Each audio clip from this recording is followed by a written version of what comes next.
Assalamualaikum warahmatullahi wabarakatuh. Selamat jumpa lagi ya di kuliah atau praktek Phombuk atau acuan dan perancang. Sekarang masuk ke Phombuk 2. Kalau kemarin itu Phombuk 1 masih menggunakan bahan-bahan kayu. Sekarang sudah masuk ke Phombuk 2. Phombuk 2 nya berarti banyak dibantu alat-alat yang dari baja. Seperti tiang-tiang perancah itu banyak dari baja nanti. Oke, sekarang kita masuk ke ini dulu, prosedur kerja. Prosedur kerja di sini yaitu urutan langkah-langkah saudara nanti praktek ya. Di sini prosedur kerja sangat kompleks ya, dengan permasalahannya.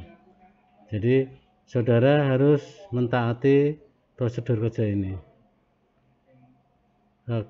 Kegagalan konstruksi ya, jadi konstruksi sebelum umur konstruksi tercapai banyak yang sudah hancur atau roboh ya. Kalau kebanyakan, kalau di sini kan melibatkan begisting, berarti sering roboh karena melanggar aturan yang ditetapkan atau standar operasional prosedur SOP yang tidak sesuai. Jadi saudara nanti harus menggunakan SOP yang benar. Sekarang selanjutnya pembahasan tentang SOP ya.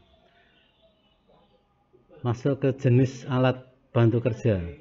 Jadi kita kalau bekerja menggunakan alat-alat, tetapi ada juga yang alat fungsinya membantu supaya kita lebih aman dalam bekerja. Yang pertama, tangga atau BI. BI itu bahasa atau bahasa Jawa atau mana. Tangga atau BI itu untuk bekerja kalau kita naik ke tempat yang lebih tinggi. Scaffolding untuk pekerjaan di tempat yang tingginya lebih dari 2 meter. Katrol atau kerean untuk membawa beban dari bawah ke bagian atas supaya menjadi lebih ringan ya. Crane untuk membawa beban berat. Troli untuk membawa beban kerja ke posisi arah horizontal. Conveyor, pita ban bergerak untuk mengangkut barang secara kontinu dari satu tempat ke tempat yang lain. Hanya di bengkel belum disediakan conveyor ya. Kemudian ada lagi steel probe atau tiang perancah dari bahan baja. Bisa diatur nanti tentang tinggi rendahnya dari steel probe.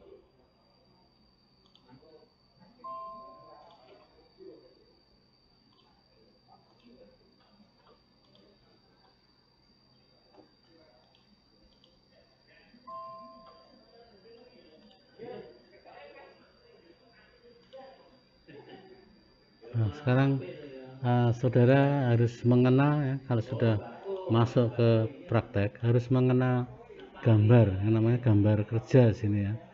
Jadi gambar kerja ini wakil dari benda yang nanti saudara praktekkan, yang saudara buat.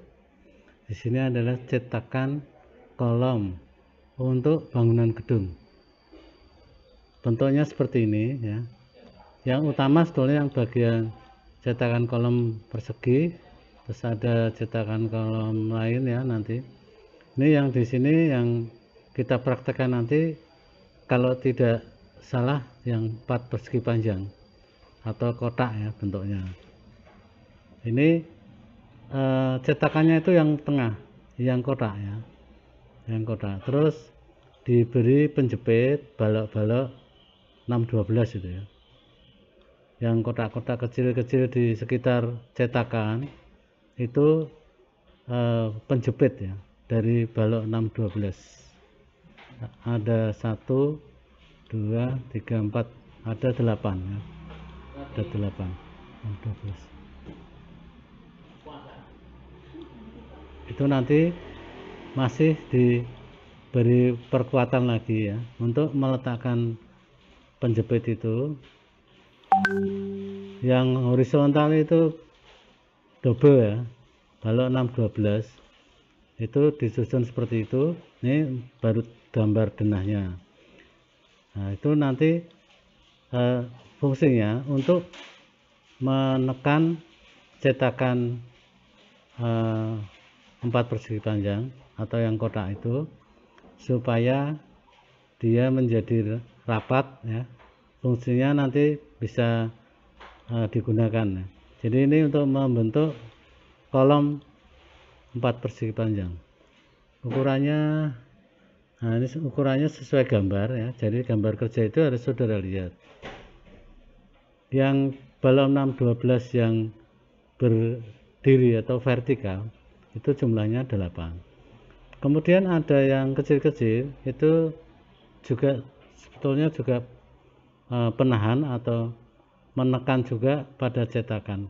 Jadi itu letaknya ada di luar dari yang vertikal, dari balok 612 vertikal. Yang kecil-kecil itu nanti diatur ya jarak-jaraknya. Lihat gambar kerjanya. Oke, selanjutnya ini gambar kerja dari cetakan kolom kalau dilihat dari samping. Jadi kelihatan vertikal nih ya, vertikal.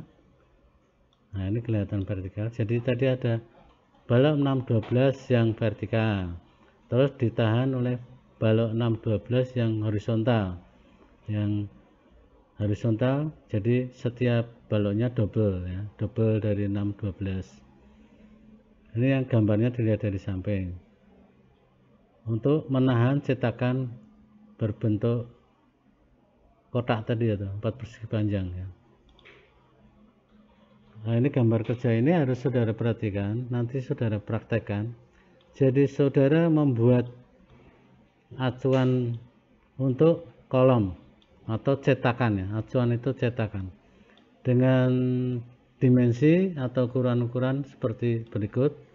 Dari jarak antar klem baja ya, maupun dimensi dari kayu-kayunya. Nah di sini bedanya yang foam-box 1 dan foam-box 2 dulu. Kalau dulu kita pakai klemnya bukan dari baja ya, klemnya dari kayu. Nah sekarang kita menggunakan klemnya dari baja. Nah ini detailnya seperti ini ya, klemnya dari baja. Terus ada semacam baji ya, itu untuk dimasukkan ke lubang-lubangnya dari klem tadi supaya lebih kuat ya. Jadi nanti kalau dipasang dia lebih kuat, ada bajinya, supaya dia bisa menahan tekanan dari kayu 612 yang menjepit dari cetakan kolom tadi. Ini detailnya seperti ini ya.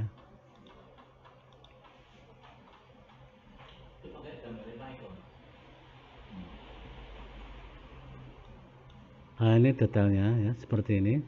Jadi yang warna agak coklat itu berdiri itu kayu atau balok 612 ya. Jumlahnya satu kolom itu jumlahnya ada 8, diletakkan vertikal.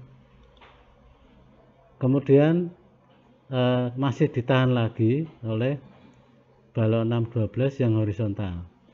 Itu setiap lokasi itu double ya. Jadi 612 nya double. Kalau dihitung ya ada 8 juga setiap lokasinya. Nah, di tengah balok 612 itu ada ini ya, klem ya. Ada klem yang gambarnya yang titik-titik itu ya. Nah itu ada klem, nanti bisa diatur ya, panjang pendeknya bisa diatur sesuai dengan dimensi dari cetakan kolom. Jaraknya juga saudara harus baca daripada saudara bingung, baca aja di gambar kerjanya ya. Jadi dari bawah 20 itu tingginya penjepit yang horizontal, terus ke atas lagi 60 dan seterusnya. Itu harus diperhatikan ya, jarak-jarak tersebut, karena jarak-jarak tersebut tidak sembarang memberikan jarak gitu ya. Jadi dihitung supaya didapatkan lendutan yang arah vertikal tadi kecil ya, bukan semakin besar tapi semakin kecil. Jadi saudara perhatikan dari gambar kerja. Kalau setiap saudara praktek harus membawa gambar kerja.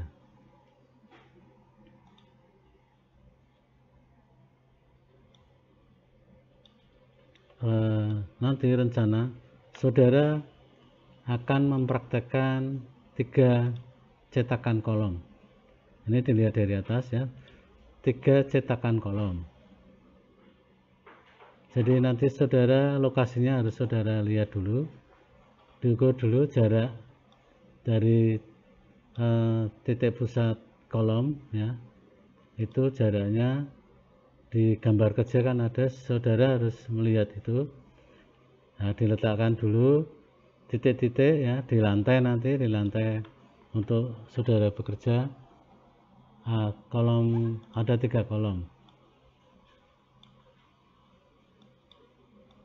Nah, itu di situ kalau cetakan kolomnya sudah siap ya, saudara pasangkan di titik-titik rencana untuk tempat cetakan kolom tersebut. Jadi saudara harus buat satu dulu ya, terus nanti kedua, terus ketiga. Jadi kalau sudah satu pengalaman sudah bisa, saudara bisa membuat cetakan untuk cetakan kolom berikutnya. Jangan langsung tiga-tiganya dibuat ya, buat satu dulu yang benar, kemudian 2 cetakan kolom baru dibuat.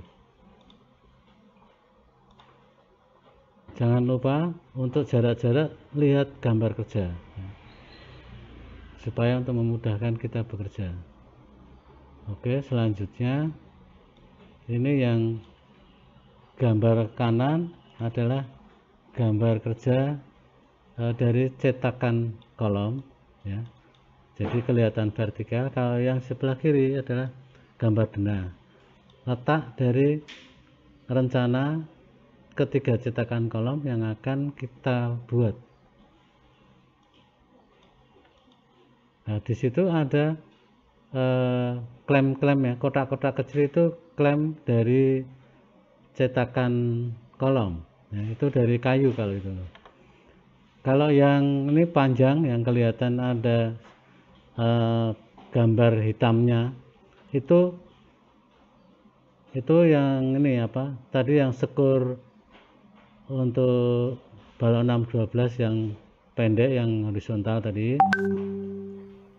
dilihat dari samping ya, dilihat dari samping sesuai dengan jaraknya, nanti saudara pasang untuk memudahkan 2 balok yang dipasang horizontal itu supaya nggak jatuh, yang bawah diberi kawat bendrat ya, supaya nggak jatuh. Jadi masing-masing diberi kawat bendrat untuk ini supaya rapi ya, supaya tidak jatuh yang bawah.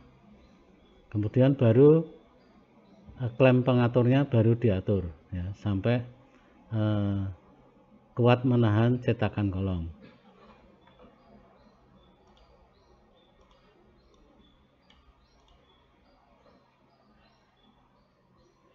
Oke, sekarang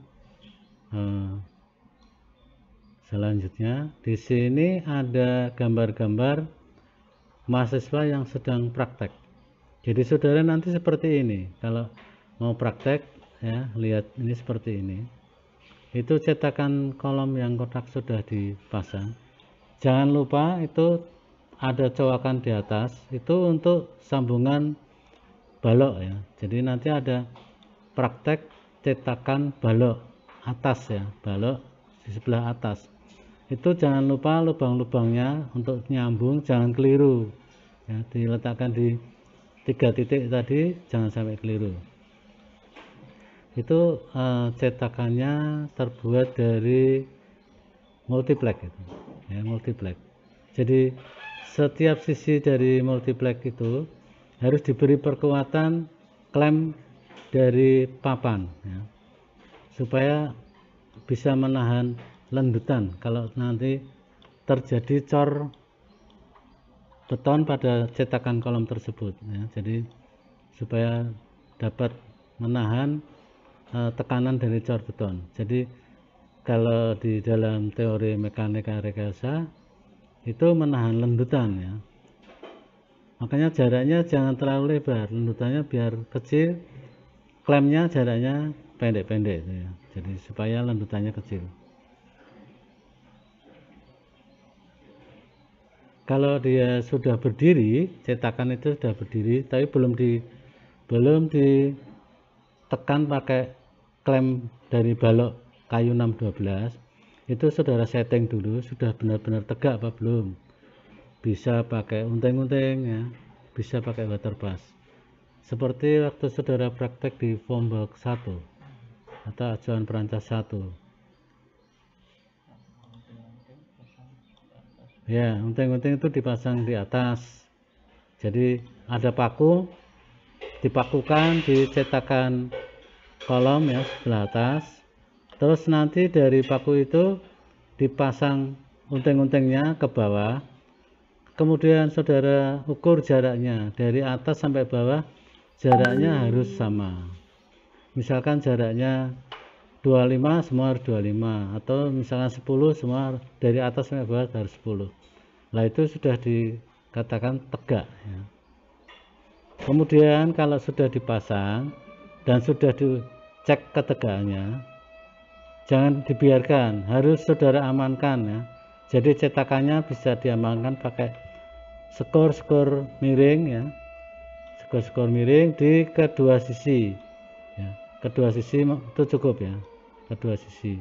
Nah sekarang lihat yang tadi cetakan kolom itu sudah diberi perkuatan balok 612 ya, yang jumlahnya 8 tadi posisinya vertikal. Kemudian ada lagi tiap tempat itu ada 8 yang posisinya horizontal, dan itu fungsinya untuk menjepit ke 8 balok 612 tadi. Nah itu ada, ini ada klem penjepit ya. Jadi ada klem yang itu penguncinya warna kuning ya, itu ada klem. Di sini hanya atas sama bawah karena klemnya kurang ini. Jadi harusnya klemnya itu atas sampai bawah diatur jarak-jaraknya. Paling tidak satu cetakan kolom itu ada 4 lah ya, tempatnya ada 4 supaya kuat dalam menahan tekanan cor beton. Ini baru sebagian ya yang dipasang cetakan kolom seperti ini ya. Jadi banyak menggunakan material kayu dan dimensinya besar-besar ya.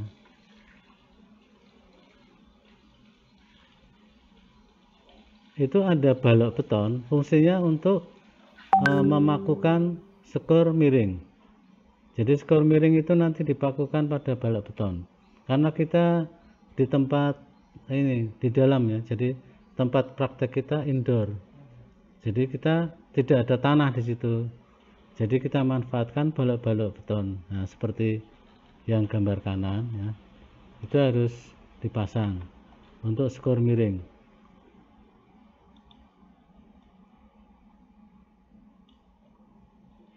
Tadi satu sudah berdiri cetakan kolom, terus satunya lagi dipasang berdiri, terus nanti kalau dua cetakan kolom itu sudah ada, untuk menyambung antara dua cetakan kolom itu namanya cetakan balok ya. Itu nanti kita juga praktek seperti itu, cetakan balok. Nah ini ada mahasiswa yang sedang praktek ya, menggunakan scaffolding. Nah, menggunakan scaffolding, di sini scaffoldingnya tidak ada rodanya karena untuk bekerja ya. Kalau yang ada rodanya itu ya untuk bekerja, tapi bukan pekerjaan konstruksi seperti ini. Itu di bawah steel prop atau tiang perancah yang dari baja diletakkan itu ada kayu ya, multiplex kalau misalnya, multiplex diletakkan di lantai. Itu untuk dasar dari cetakan tiang yang dari baja tadi atau namanya steel prop ya. Supaya nanti di bawah itu di lubang-lubang steel prop itu bisa dipaku, diberi kekuatan, jadi supaya tidak lari ya, dipaku supaya dia ada di posisinya. Yaitu steel propnya diletakkan di bawah papan multiplex itu untuk perkuatan itu diletakkan di lantai aja di bawah gitu ya. Dari multiplex boleh, dari papan biasa boleh, jadi supaya nanti lebih kuat. Kalau ingin memasang steel prop ya supaya atasnya sama, itu dari cetakan kolom satu ke cetakan kolom lain itu ditarik benang saja, tarik benang yang elevasinya sudah seperti gambar kerja ya, jadi nanti diatur sesuai benangnya, tingginya diatur, jadi nanti supaya rata. Untuk pekerjaan selanjutnya yaitu nanti cetakan balok, jadi saudara nanti juga praktek cetakan balok. Setelah cetakan balok nanti ada plat lantai, jadi harus urut ya bekerjanya, karena nanti saudara kalau bekerja juga harus urut, ngecornya juga harus urut ya. Ini sudah siap, ada berapa, 4 kolom, 4 cetakan kolom, jadi nanti bisa dibuat baloknya. Oke ya, ini urutan dari praktek yang akan saudara kerjakan. Terima kasih atas perhatiannya.